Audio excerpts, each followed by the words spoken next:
I accidentally activated her mating mark. Now I'm stuck with her. As a human xenobiologist stationed on Virlia 9, a remote frontier planet at the edge of the Orion expanse, care was more than a habit, it was survival.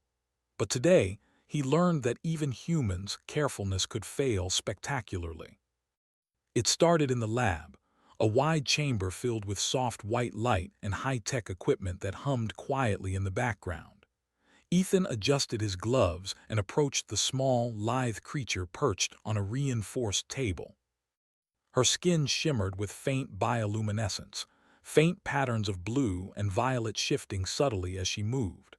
Lyra, the Solari female assigned for study, tilted her head at him with large, luminous eyes that seemed to peer straight into his mind. "Don't move too fast," Ethan muttered to himself more than to her. One wrong move and he stopped mid-thought. Solari physiology was famously sensitive. Every emotion, every micro-gesture could trigger an intense response. That was part of why humans were both dangerous and fascinating to them. Unpredictable, clever, and emotionally rich in ways Solari could not anticipate. Lyra stretched gracefully, her fingers hovering over a touch sensor on the table. "Curious," she whispered, a voice like a soft wind chime. Ethan blinked. She hadn't spoken aloud. He could feel her thought pattern brushing against his mind. Solari communicated through empathy, and for someone like Ethan, it was both fascinating and nerve-wracking. "Just don't do anything reckless," he reminded himself again. Then, distracted by his clipboard and the readings on the display, he didn't notice the tiny, glowing mark on Lyra's forearm, the one he had been told never to touch. His gloved hand hovered, then accidentally brushed her arm. The moment his skin made contact, a sudden warmth spread up his arm, and Lyra's bioluminescence flared bright blue, then violet. Her eyes widened, and for the first time, Ethan felt her emotions hit him like a physical wave.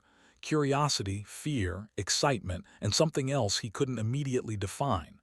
The mark had activated. "Oh no," Ethan whispered, stepping back. But it was too late.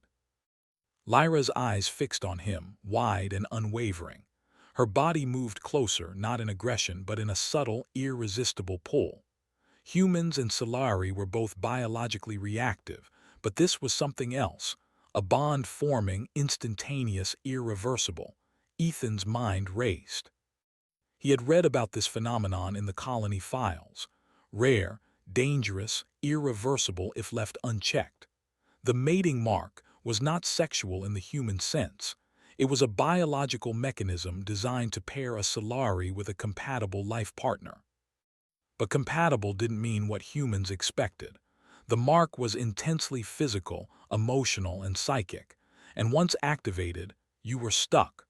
Lyra took another step forward, and Ethan could feel her pulse sinking with his own heartbeat. Every beat of hers reverberated in his chest. He felt a sudden rush of energy, his senses sharpening, thoughts crystallizing.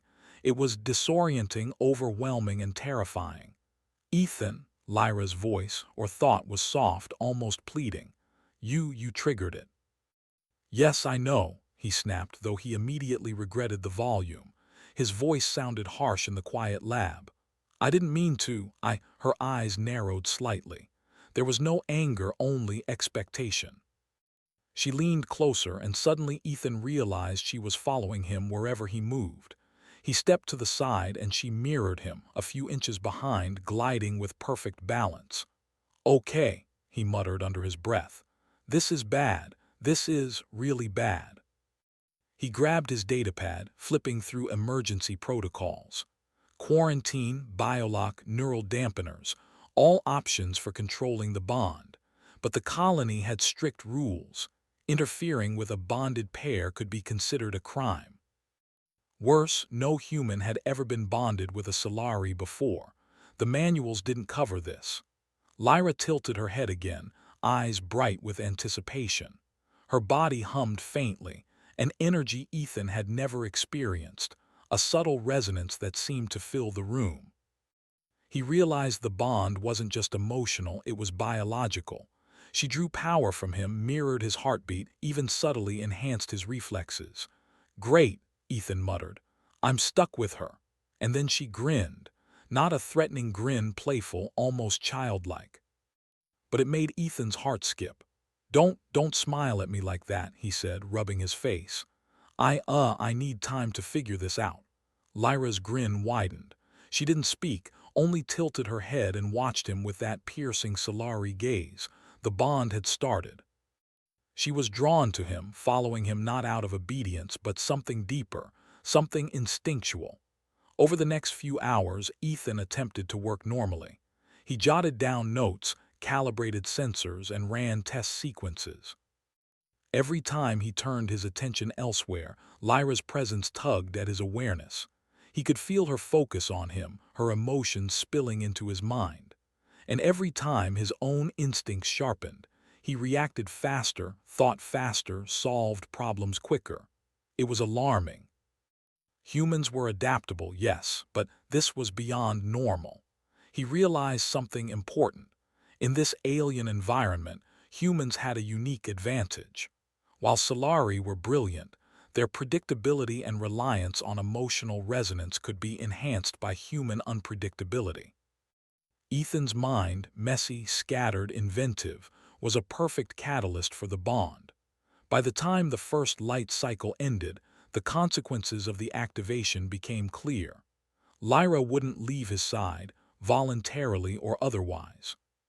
She mirrored his movements, synced to his breathing, and even instinctively protected him from minor lab hazards. A misplaced tool, a sparking panel, a falling container. Ethan sighed and slumped in his chair. "All right, we need rules," he muttered aloud, half expecting her to understand. "You stay there, you don't interfere with experiments, and don't follow me everywhere." Lyra cocked her head, glowing softly, and Ethan could feel the faint ripple of amusement, or maybe curiosity, wash over him. She didn't follow the rules. She could not. The bond compelled her toward him, and he was learning fast that resistance was pointless. Just then his comm device buzzed. It was Dr. Harrell, the senior xenobiologist in the colony. "Ethan, how's the Solari test going? Any unusual activity?" Ethan froze. Yes, something unusual, very unusual." "Details," Harold demanded, static in her voice. Ethan hesitated. "I accidentally activated her mating mark. She's bonded to me. I don't know what to do." Silence on the other end. Then, "You did what?" Ethan ran a hand through his hair. "It was an accident. I didn't even look. She's following me, syncing with me," and he paused, realizing just how strange it must sound. She enhances my abilities, my reflexes, my focus. It's incredible but also terrifying." "Ethan," Harold said, her voice steadier now. "The Solari bond is not trivial. You must remain cautious, and you might want to hide this for now. Colony authorities will react poorly."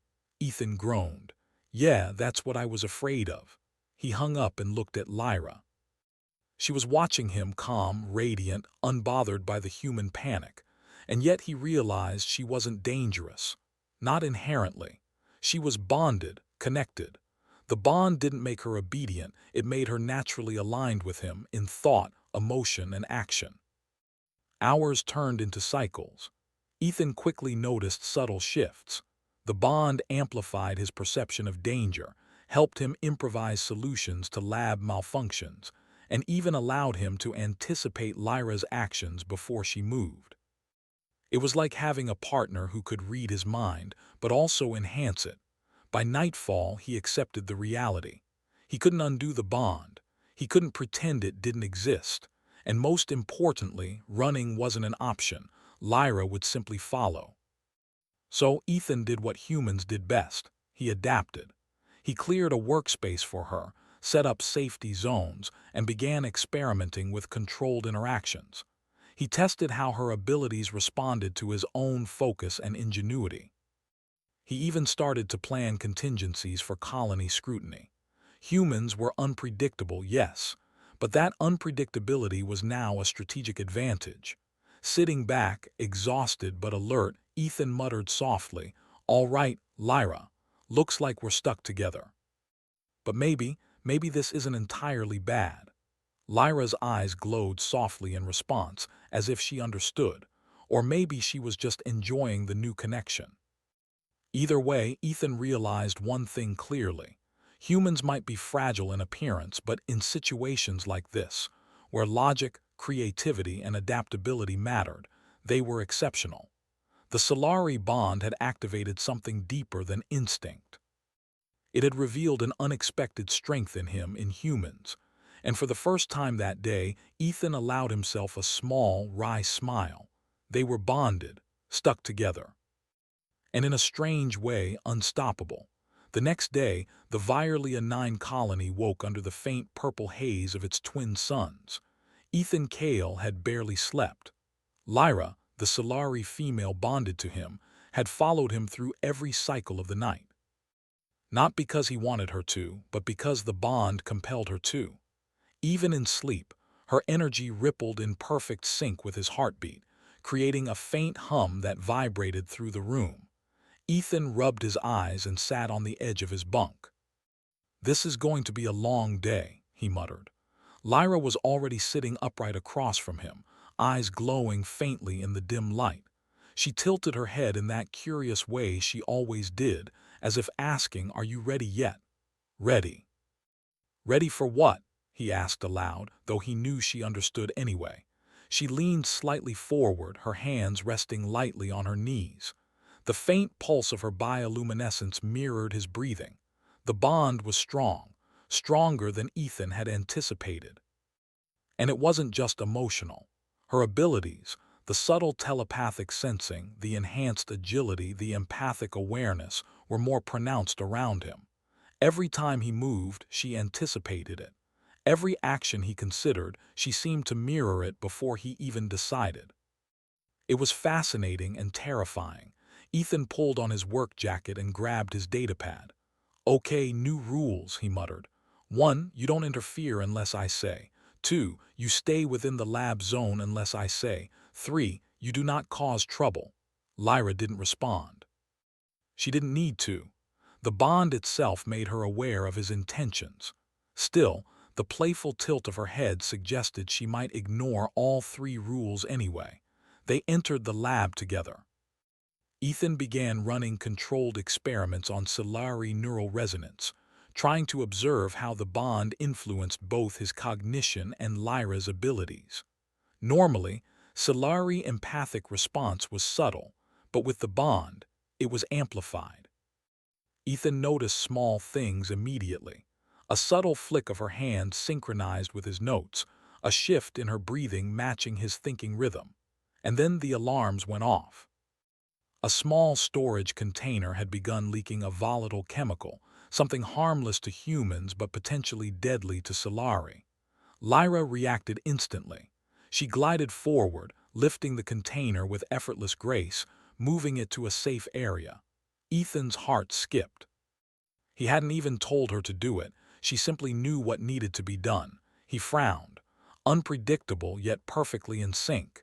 Humans might be messy, but this bond amplifies us both. Ethan realized the first major lesson of the day. While Lyra was powerful, the combination of human ingenuity and the bond created a synergy that neither could achieve alone. It was subtle but important. By mid-cycle, Ethan had noticed something else. Colony chatter. Small comments from other xenobiologists. Something about a bonded pair causing curiosity. And curiosity on Virlia 9 wasn't harmless. Word spread fast. "Ethan Cale," a voice hissed outside the lab door. He peeked through the frosted panel. A security officer stood there, shifting uncomfortably. "I heard some things about the Solari bond." Ethan's pulse quickened. Yes. It's a controlled experiment," he said. Lyra's eyes glimmered behind him, perfectly calm. The officer raised an eyebrow. "A controlled bonding? Are you bonded?" "Yes," Ethan admitted reluctantly. "But it's safe. We're monitoring the effects." The officer glanced at Lyra, her glowing eyes fixed on him. He shivered slightly. Humans might be clever, but Solari presence had always been unnerving. "Keep it quiet," he muttered, then left. Ethan exhaled. Great, now everyone knows. Lyra tilted her head and the faint hum of the bond seemed amused. Ethan ignored it. He had bigger concerns, external threats. In the past few hours, he had noticed unusual readings outside the colony. Small vessels moving near research zones, strange energy pulses. Not enough to cause an alarm, but enough to suggest someone, or something, was observing them. He realized with a sinking feeling that the bond made them a target. Smugglers, bounty hunters, or even rogue scientists would see a bonded human-Solari pair as high value. Lyra's presence alone amplified abilities. A pair like them could be weaponized, studied, or worse. Looks like hiding isn't an option, Ethan muttered. We're going to have to be proactive. He turned to Lyra. We need a plan. You follow my lead, but stay alert. Bonded or not, we're still humans in Solari. Alone, we're predictable. Together, he shrugged. Unstoppable, maybe. Lyra's pulse brightened slightly. That was agreement, or at least understanding. The first test came sooner than expected. Around mid-cycle, alarms blared throughout the colony. Ethan and Lyra were in the lab when the lights flickered, signaling a breach. He rushed to the observation window. Outside, a small group of unknown vessels hovered near the colony's perimeter. They weren't part of the official traffic. "They've found us," Ethan muttered. Lyra stepped closer, her hand brushing his arm. The bond vibrated, her empathic energy flowing into him. He could feel her assessment, danger, movement patterns, potential exits. Together, their minds synchronized in a strange but effective way. "Follow me," Ethan whispered. He led her through maintenance corridors, away from the main observation area. Lyra mirrored his movements perfectly, fluid and silent. He realized again that humans, with their ability to improvise and adapt combined with Solari abilities, created a pair that even experienced predators wouldn't predict. They reached the storage zone, a narrow corridor lined with stacked supplies. Ethan stopped. "We need a distraction," he muttered. He glanced at a panel and then around at the containers. Improvisation. Human ingenuity. He flipped a switch on a ventilation control, causing a gust of wind to knock over some storage boxes near the corridor entrance. The noise drew the intruder's attention. Lyra's eyes glimmered. She moved instantly, amplifying his distraction with a soft telepathic pulse that caused minor confusion in the intruder's sensors. It was subtle but effective. They had bought themselves time. Ethan exhaled, adrenaline coursing. "Okay, that worked, but this is serious. They'll be back." Over the next few cycles, Ethan began training with Lyra. He discovered ways to anticipate threats using the bond. Small changes in her pulse, subtle flickers of light, the way her energy shifted when danger approached. He learned how to communicate silently through the bond, sending quick messages without words.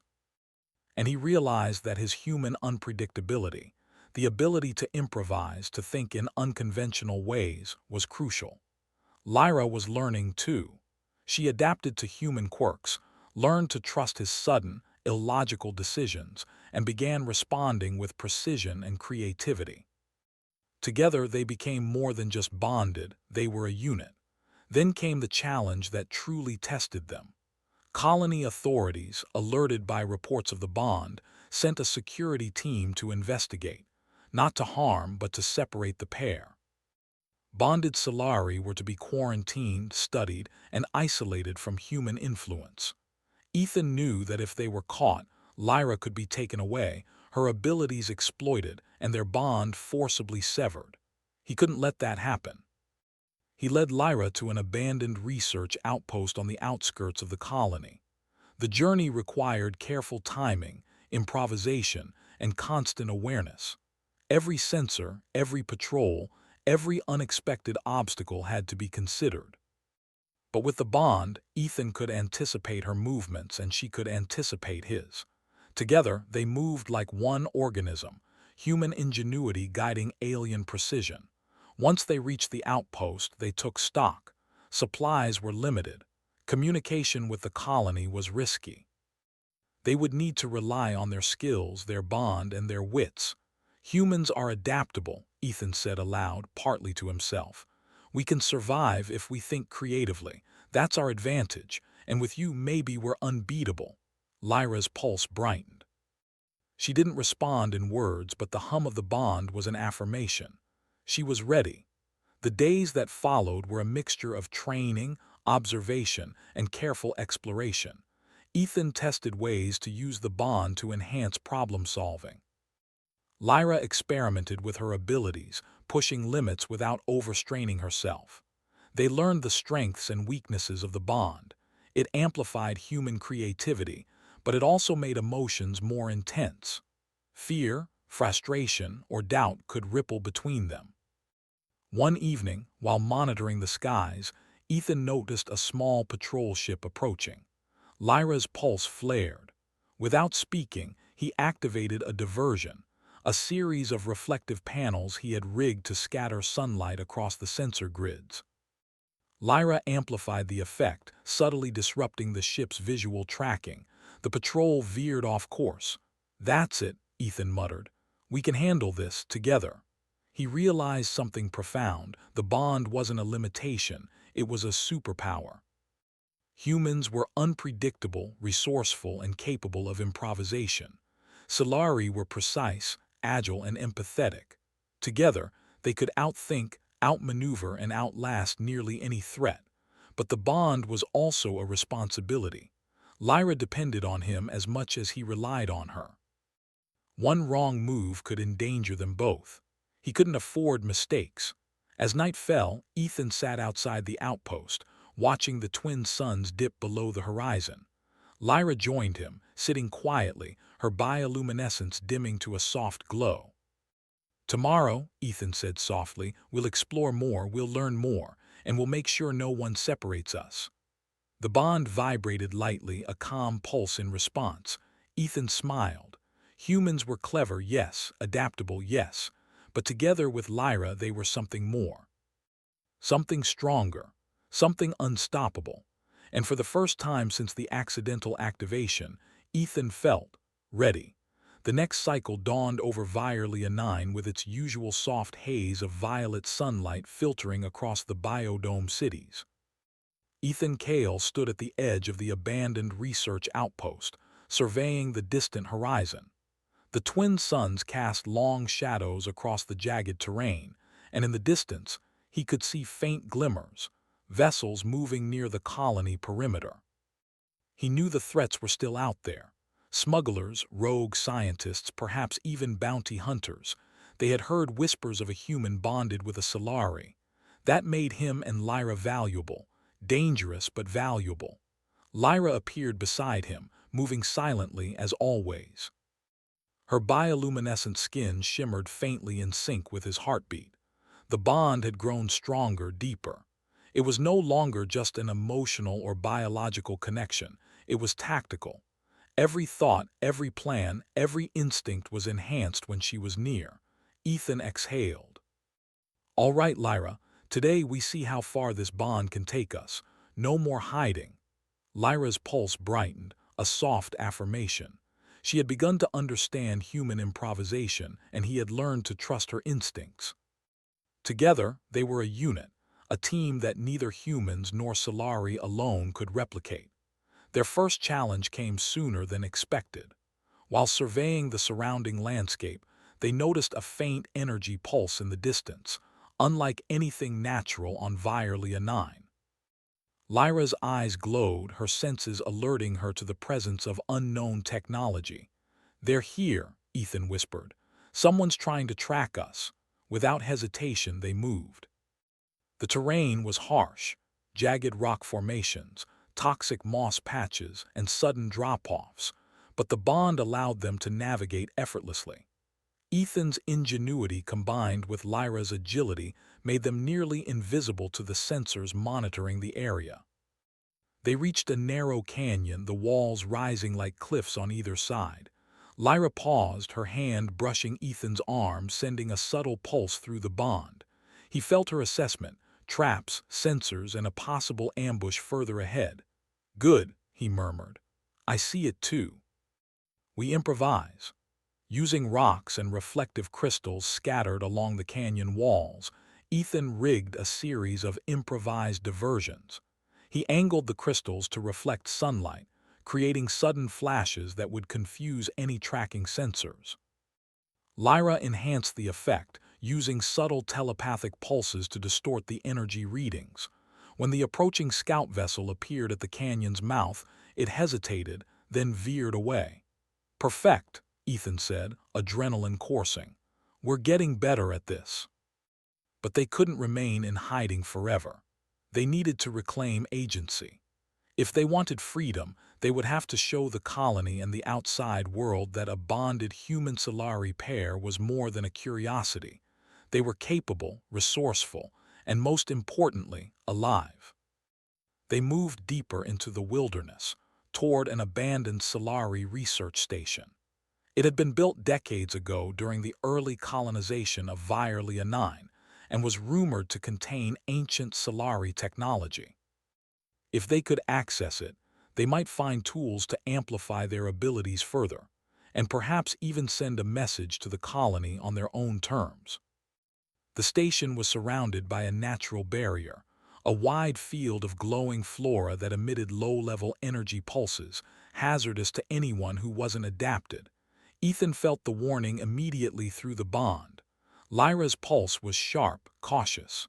"Step carefully," he murmured. Together, they navigated the field. Ethan improvised pathways using discarded materials and tools, creating bridges and platforms to avoid touching the dangerous plants. Lyra's agility allowed her to move ahead, clearing the way subtly, and together they crossed the field unscathed. Inside the station, the air was stale but safe. Dust motes floated in the faint beams of sunlight coming through broken panels. Ethan's eyes widened. Ancient consoles, relics of early Solari research, lined the walls. Lyra's hands hovered over one, then pressed a touch panel, and it hummed to life. Data streamed across holographic displays. Maps, energy readings, and research logs flickered in midair. Ethan scanned through quickly. "This is incredible. We can use this, maybe even communicate our findings and situation to the colony without exposing ourselves." Lyra's pulse quickened as she interfaced with the system. Ethan could feel her excitement and curiosity, a perfect mirror to his own. The bond was no longer just a survival mechanism. It was now a tool for exploration and understanding. They spent hours analyzing the data. Ethan discovered ways to anticipate threats based on patterns of colony patrols, vessel movements, and environmental shifts. Lyra found enhancements in the station's technology that allowed her empathic and telepathic abilities to extend farther than ever before. The synergy was breathtaking. Humans and Solari working together were more capable than either species alone. Their breakthrough was interrupted by a loud crash outside. Ethan froze. Lyra's pulse surged with alarm. They moved quickly to a secure observation window. A group of armed intruders had found their location. Smugglers, likely tipped off by early rumors of the bonded pair. They were cautious but persistent, scanning the station for any sign of life. Ethan's mind raced. He needed a plan fast. "Lyra," he whispered, "we can't outrun them, but we can outthink them." Using the station systems, Ethan created false energy readings and holographic duplicates of themselves, scattering them across different corridors. Lyra amplified the illusions, subtly manipulating the intruders' sensors with her empathic signals. The intruders hesitated, unsure which way to move, giving Ethan and Lyra time to prepare their counter. Ethan rigged several makeshift traps, harnessing energy conduits, hanging cables, and loose panels to create obstacles and delays. Lyra positioned herself near a central passage, her presence amplifying the trap's effectiveness. When the intruders advanced, they were met with sudden, confusing disruptions, flashing lights, pulsing energy fields, and the uncanny feeling of being observed from multiple directions. "Human ingenuity," Ethan muttered under his breath. and a little Solari help. The intruders eventually retreated, frustrated and bewildered. Ethan exhaled deeply, feeling both exhaustion and triumph. They had survived unscathed because humans could improvise in ways the intruders hadn't predicted, and because the bond allowed them to synchronize seamlessly. As night fell over the station, Ethan and Lyra settled in a secure room. The bond pulsed softly, a calming rhythm after the chaos. Ethan looked at her. "We're stronger together than I ever imagined." Lyra's eyes glimmered, the bioluminescent glow reflecting agreement. The bond wasn't just a survival tool, it was a partnership. The following cycles brought new challenges. They encountered rogue weather patterns, alien wildlife, and sporadic patrols from the colony itself, still unaware of the situation's full complexity. Each challenge tested their coordination and ingenuity. Ethan improvised devices from the station's remaining supplies, communication relays, energy shields, and even small traps to mislead any trackers. Lyra's abilities complemented every action, from subtle telepathic interference to agile manipulation of the environment. Through these trials, Ethan learned something profound. Humans were uniquely capable of adapting to unpredictable conditions, and in combination with alien abilities, they could achieve feats that neither species could alone. The bond magnified this, turning unpredictability into a strategic advantage. One cycle, while scouting near a crystalline lake known for its reflective surfaces, they encountered a massive predator native to Vierlia 9. Its sleek form glinted in the sunlight, and it moved with terrifying speed. Lyra's pulse surged, alarm, fear, and instinctive defense. Ethan assessed quickly. Running would be futile. He improvised a series of diversions using loose crystals and reflective surfaces. Lyra coordinated the distractions with her empathic pulses, subtly confusing the predator. Together, they navigated a narrow canyon, dodging the creature's swift attacks. By the time they reached safety, Ethan's heart pounded. "That was close," he gasped. Lyra's pulse slowed, matching his own. She tilted her head, her eyes softening. The bond had once again enhanced their coordination, turning danger into an opportunity to learn, adapt, and survive. As the twin suns set once more, casting long shadows over the wild landscape, Ethan reflected on everything that had happened. The accidental activation of Lyra's mating mark had initially felt like a disaster. But now, after cycles of survival, exploration, and challenge, he realized it had created something extraordinary. Humans were resourceful. Humans were unpredictable. Humans could improvise, adapt, and innovate in ways alien species often could not.